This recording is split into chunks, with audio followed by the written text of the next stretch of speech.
Santosh Nagar traffic పోలీసులు NSS విద్యార్థులతో కలిసి ఐఎస్ సదన్ చౌరస్తాలో ట్రాఫిక్ నియమాలపై ప్లకార్డులతో ప్రదర్శన నిర్వహించారు. హెల్మెట్ ధరించాలని, మైనర్లు డ్రైవ్ చేయకూడదని, సీటు బెల్ట్ పెట్టుకోవాలని పోలీసులు సూచించారు. నిబంధనలను నిర్లక్ష్యం చేస్తే విలువైన ప్రాణాలను పోగొట్టుకోవాల్సి వస్తుందని ఇన్స్పెక్టర్ నరసింహనాయక్ తెలిపారు.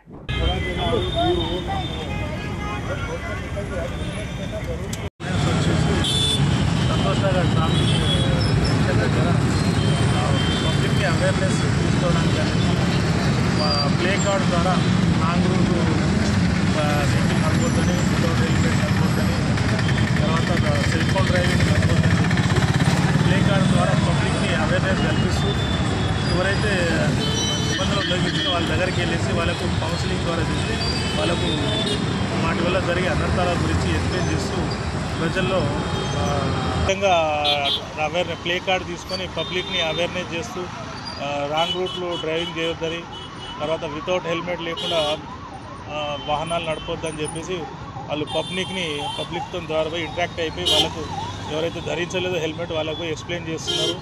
ఈ విధంగా ప్రజల్లోకి అవగాహన తీసుకురావాలనే ఉద్దేశంతో ఎన్ఎస్ఎస్ స్టూడెంట్స్ ద్వారా ఇట్లాంటి ప్రయోగం చేస్తారు. Please like and share, subscribe to BCN Telugu News. Please like, share and subscribe to BCN Telugu News.